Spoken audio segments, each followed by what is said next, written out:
নবীজি সাল্লাল্লাহু আলাইহি ওয়াসাল্লামের যুগ থেকেই তার নির্দেশে সাহাবীগণ ইসলামের শান্তির বাণী নিয়ে বিশ্বের বিভিন্ন প্রান্তে ছুটে গেছেন। বিশ্বনবী হযরত মুহাম্মদের জীবদ্দশায় চারজন সাহাবী বাংলাদেশে ইসলাম ধর্ম প্রচারের ইতিহাসের এক বর্ণাঢ্য অধ্যায় রচনা করেছিলেন। নবীজির নির্দেশেই এই চারজন সাহাবী বাংলার মাটিতে ইসলাম প্রচারের জন্য এসেছিলেন বলে ধারণা ইসলামী চিন্তাবিদদের।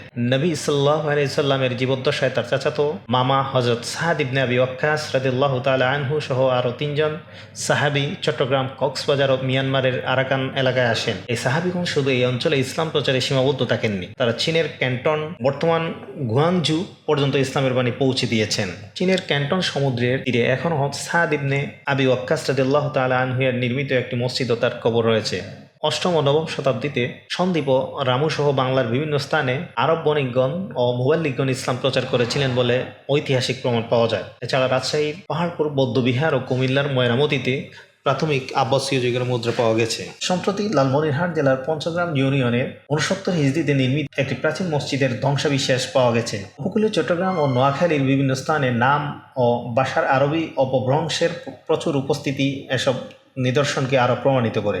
ইসলাম প্রচারের কাছে প্রচুর সংখ্যক আরব, ইরান ও তুর্কি মুসলমান এবং সুফি দরবেশগণের আবির্ভাব ঘটে। তারা ব্যাপকভাবে এদেশে বসতি স্থাপন করে। তাদের বংশধর বৃদ্ধির মাধ্যমেই পরবর্তীকালে বাংলাদেশে মুসলিম সংখ্যাগরিষ্ঠ হয়। চট্টগ্রামে তখন একটি মুসলিম রাজ্য স্থাপিত হয়েছিল বলে অনুমান করা হয়। হিজরি প্রথম দিক থেকেই বাংলায় ইসলামের আগমন ঘটেছিল। তবে ওই সময় ইসলাম প্রচারের উদ্দেশ্যে এই অঞ্চলে কাদের আগমন ঘটেছিল সে সম্পর্কে ইতিহাসে কোনো তথ্য পাওয়া যায় না। পরবর্তীকালে আগতদের মাত্র কয়েকজনের নাম জানা যায়। তারা মূলত মধ্য এশিয়া ও পারস্য থেকে এদেশে এসেছিলেন। তাদের মধ্যে শাহ মোহাম্মদ সুলতান বলখি, শাহ মোহাম্মদ সুলতান রুমি, বাবা আদম শাহিদ, শাহ মাকদুম রূপুস, জালাল উদ্দিন তাবরিজি, শাহ সৈয়দ নেয়ামতুল্লাহ এবং হযরত শাহজালাল সহ আরও অনেক মুবাল্লিগের নাম ইতিহাসে এসেছে। তাদের দাওয়াতি তৎপরতায় বর্ণ বৈষম্য, অত্যাচার ও শাসন নিপীড়নে বিপর্যস্ত হিন্দু বৌদ্ধগণ দলে দলে ইসলাম ধর্ম গ্রহণ করেন। এই সময় অনেক শাসক ইসলামের সৌন্দর্যে মুগ্ধ হয়ে ইসলাম গ্রহণ করে এবং তাদের প্রচারেও সাহায্য করে।